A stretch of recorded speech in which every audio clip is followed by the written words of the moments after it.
Welcome to this week's episode of the Rantoul Roundup, where we round up the news so you don't have to. In this week's episode, we're going to be talking with Pastor Susan from the Methodist Church about their GriefShare program, and Travis Flesner is here to talk to us about the Fringe and all the amazing things that they have to offer. Enjoy the show. Welcome back to the Rantoul Roundup, everybody. Today, I have a newbie to town in with me. Go ahead and introduce yourself and what you do for our community. Hi, thanks for letting me be here. I'm Susan Schultz, and I am a pastor at the First United Methodist Church here in Rantoul. I live in Gibson City, so I've been aware of Rantoul for as long as I've lived in Gibson City, but hadn't spent much time here. Yeah. I got appointed to our church 1 year ago, last July. Okay. So that's why I'm here. Yeah, well, welcome to the community. For those of us who haven't had a chance to meet you yet, me being one of them, guys, this is my first time sitting down with her, and we're having a great conversation so far. So I hope that this one goes just as well. So tell us a little bit about what you're doing specifically for the church. What would you like us to talk about today? Well, one of the main things that I'm doing at our church is I'm one of the facilitators of a grief program called GriefShare. Okay. And myself and another woman are the main leaders. Mm-hmm. And now this time we have two more people who have gone through and benefited from the GriefShare program are coming on board as leaders as well. That's so really we're growing great. So our leadership of that. And that's great. So tell us about the program. How long is it? When does it start? Well, GriefShare is a nationwide program. It's been around for decades. Okay. And it's a 13-weekly meeting where we meet for 2 hours. In our case, we're going to meet on Monday evenings from 6 to 8, beginning September 11th. Okay. And the last date will be December 4th. So they're 2-hour weekly sessions where people who are experiencing grief, maybe they just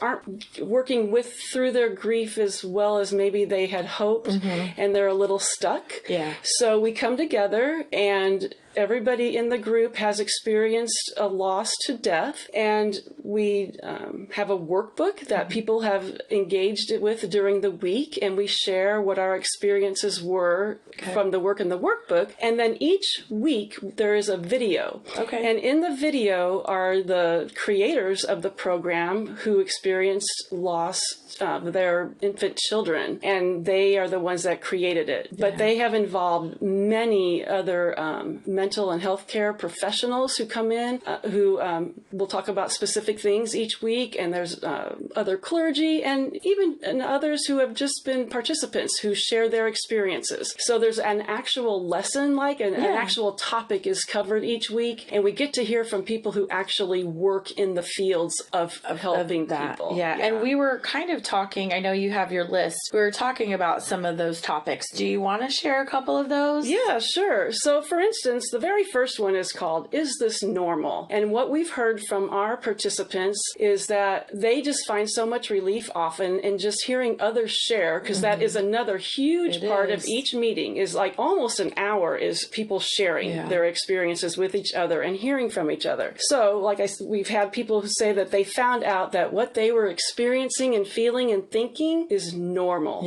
as part of the grief recovery. So that is a huge relief right there for a lot of participants. Very good. Another session is on regrets, because sometimes depending on the circumstances of the passing of their loved one, they may be feeling regrets about maybe something they did, or maybe something they didn't do, or they should have done, and we know that's very common. So that's one of the topics is grief. And another one is what do I live for now? And that's the last one. And by then we've worked through several other topics. Grief and your friendships, it affects relationships how that so affects much. Things, So the last session is what do I live for now? And we talk about hope and having purpose and things like that. And the program doesn't ever say that your grief will go away. Right. You're not going to forget Everyone your lost loved differently. one. Everyone grieves differently. And we just come alongside people, and we all learn then how we're going to now live with the loss of our loved one and the grief it brings. So grief is never gone. We just learn how to live with it. Yeah. So yeah. And for point. everybody, that's going to look a little bit different, I think. So that's really good that you guys go over those topics. So you said 13 weeks, is it? Yes. Okay. So then after this 13 weeks, what is the next opportunity? Or, I mean, are you guys doing this year round? Are you continue to schedule groups like this? Or is this something you're doing once a year? Or what does that look like to you guys? Well, right now our history is we do a fall, what I call semesters, and then we do a spring semester, and we've been taking the summers off. Okay, and so this smart. will be the 5th semester that we have held at our church. That's very good. We are happy this time, though, this semester, that we are offering the latest edition. So this is an updated edition. This is a brand new updated edition. It's the 4th edition, and there is, like I said, the workbook, and the workbook, it's required, and it's $20. Okay. But there's no cost for the rest of the program. Class. So it's just that $20 for the book. $20 for the workbook. Okay. You come. We often have snacks there for people, and it's going to meet in the church building on the main level, right near the entry door. So it's for people who need accessibility. Okay. Right now we have that because we're getting an elevator. Yes. So when that's ready, we may move upstairs, but we are going to. This will be accessible for everybody. And if people want to check it out, maybe before they're really ready to decide to register for it, you can go to GriefShare.org and you can look around on the website and you can just kind of get, see if it might be something that'll be a fit for you. Yeah, okay. And one more question. Well, 2 more questions. First question, if someone wanted to redo the program, now that you said there's a latest edition, could someone go back and go through the program again? Yes. Okay. We have several repeat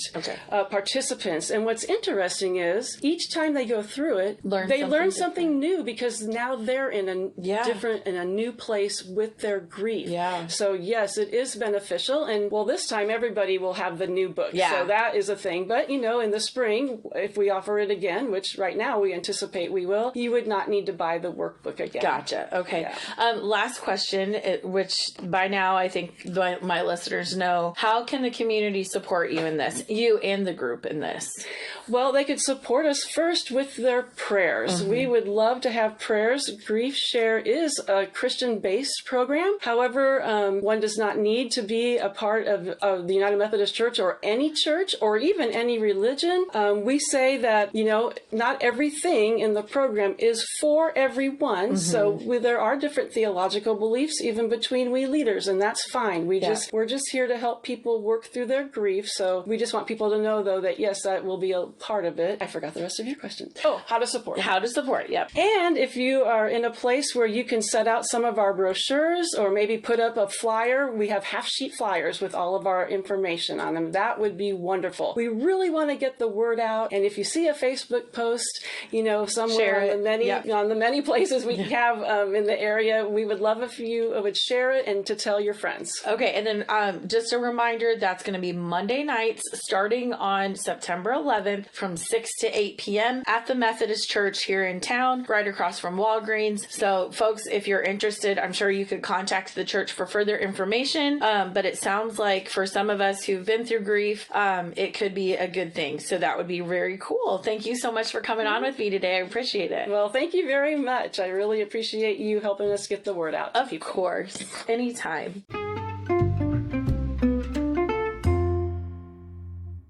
Okay, ladies and gentlemen, welcome back to the Rantoul Roundup. Guys, I am very, very excited about this interview, and you will know within seconds why. Please introduce yourself and what you're here to talk to me about. Well, you kind of make it sound like I'm a celebrity or something. You are a celebrity! No, not even close. But Travis Flesner from the Fringe Mini Golf. Woo!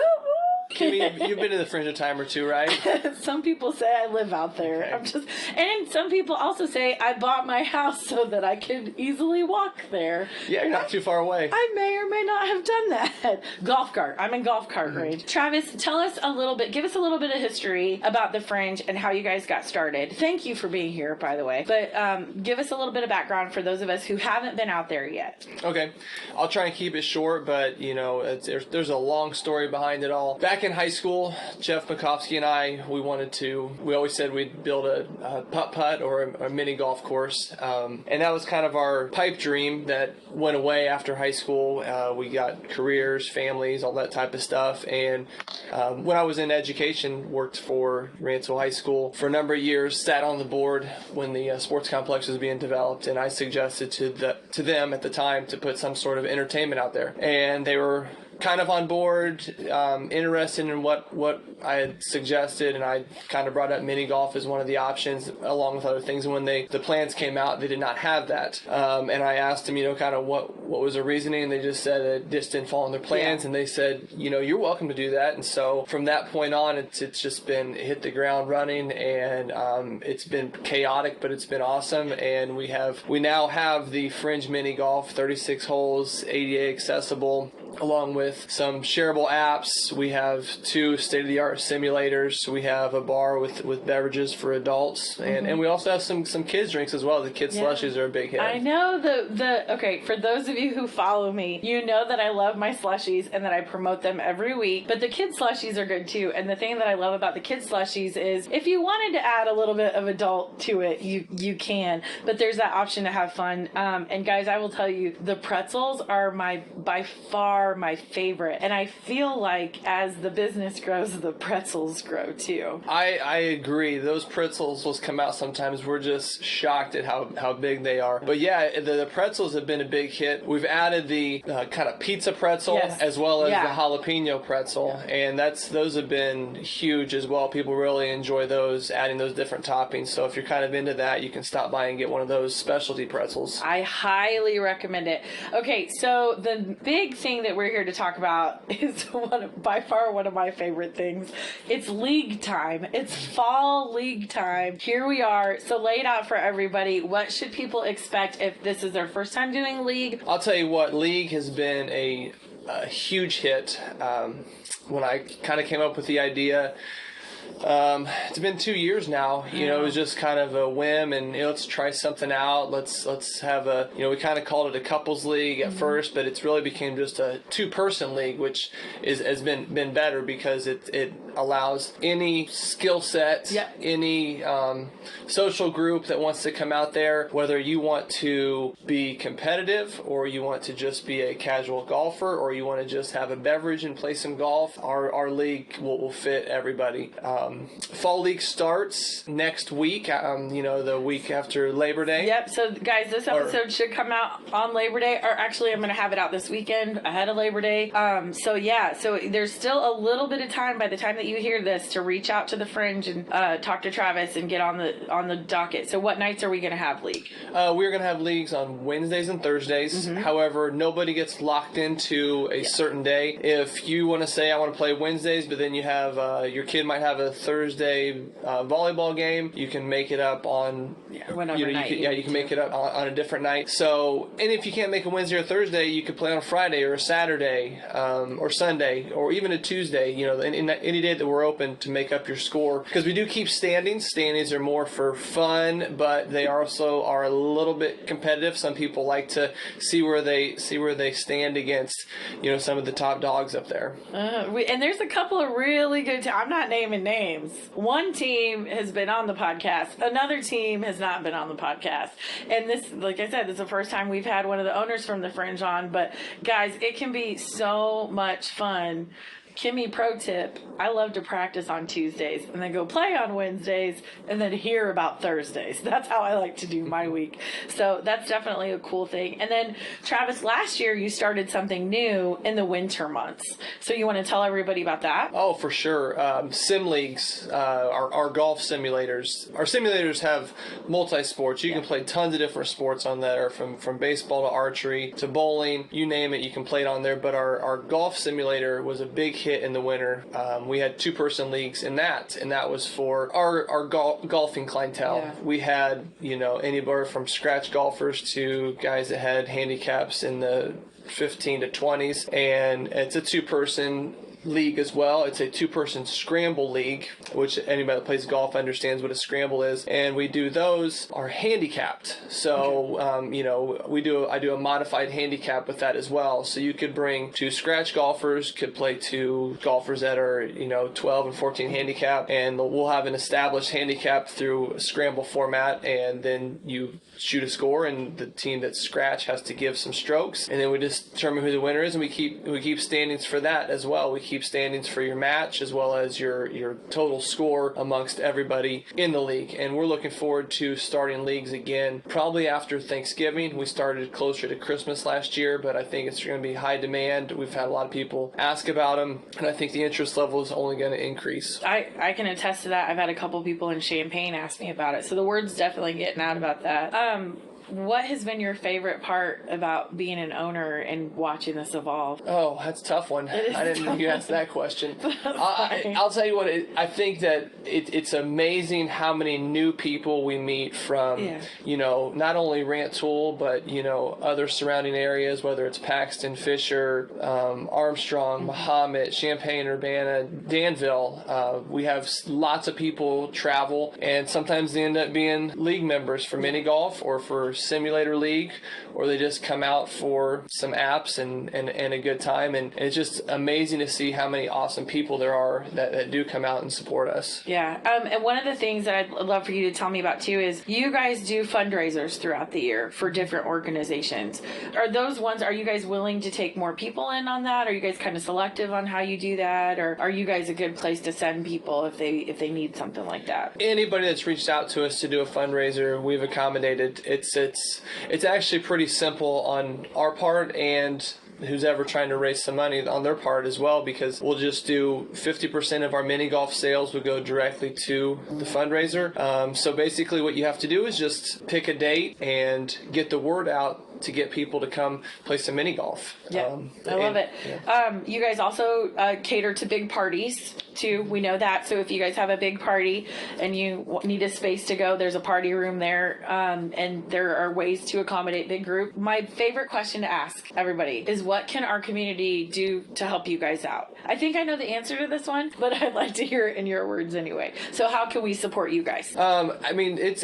We've had some really good support from a lot of different people. I think that we still are missing some people that come out, and I know they get busy with schedules in terms of, they might have some young kids playing sports, and we're kind of on the outskirts of town, but a lot of the owners are out there all the time, and we enjoy seeing everybody come in and seeing people we know and just getting to catch up, because with us running that business, we've become a lot busier, and we don't get out and see, a lot of the locals around here, and especially me no longer being the AD at Rantoul, I do miss seeing some of those people, and anytime that you have the opportunity to come out, and whether you're going to play mini golf or eat a pretzel or a pizza, just stop by and say hi to us. Yeah, just say hi. I promise this is my last question, but you just did something really cool for the first time. You guys had a bags tournament out there. How are you feeling about that? Are you going to have Jed out a little bit more and maybe do a couple more of those? Oh, we have to give a shout out to Jed Willard. He's was amazing. Instrumental in putting together that tournament, and it was so awesome because the turnout was phenomenal. We had 28 people come out and throw bags, and I asked Jed, is this the normal crowd that throws bags? And he's like, this is a lot of just local people. He's like, they came out, and we don't see a lot of these people at our normal bigger tournaments. So there's still room for growth there, but the people that were there were awesome. There was a few people that we hadn't seen for a few weeks or months, and it was nice to see them back out there, just to kind of catch up, and everybody had a blast. The weather was awesome. The Fringe threw in the extra $100 cash for the prize pool. We're having another bags tournament September 10th. It's a Sunday. It's a Sunday, okay. And so it's we're hoping to get another huge turnout. We are going to throw some extra money into the pot as well. But Jed said it's a perfect setup for that type of tournament. Yeah. Somebody wants to throw bags. Maybe their wife and kids want to play some mini golf, or maybe the wife throws bags bags and can beat the husband. Who knows? You never just got to know. get people out there. Yeah. Well, great. That's great to know. So you heard it here, guys. There's going to be another bags tournament on September 10th. So if you missed out on that one and you want the last one, you want to get on this one, would they call you or would they get a hold of Jed, or will the link be out? The link will be out. Okay. It's a Scoreholio app, so Yeah. you can pre-register there, but you can also come right to the Fringe on September 10th and register. Likely we will be starting that event at around noon, right when we open. We'll probably open an hour early that day to do pre-registration, possibly open at 11 that day, but the details will come out. It'll be all over Facebook. Jed will be sharing it. ECIB will be sharing that as well. Okay, well, we'll make sure that we get it on the Roundup page. Travis, I have took a lot more time with you today, but I can't help it. You're one of my favorite people. And you guys know I love the Fringe, so let's get out there and support the Fringe. And if you have any questions about leagues, any questions about fundraisers, anything like that, you can get a hold of the guys out there at the Fringe. Everybody is super helpful. They're always good at getting back to people when they call, so don't be afraid about that. And if you don't have that information, don't be afraid to reach out to me and I'll get you that information. I pretty much know how to get a hold of everybody at this point. So thanks again, Travis. I appreciate it. Thanks, Kimmy.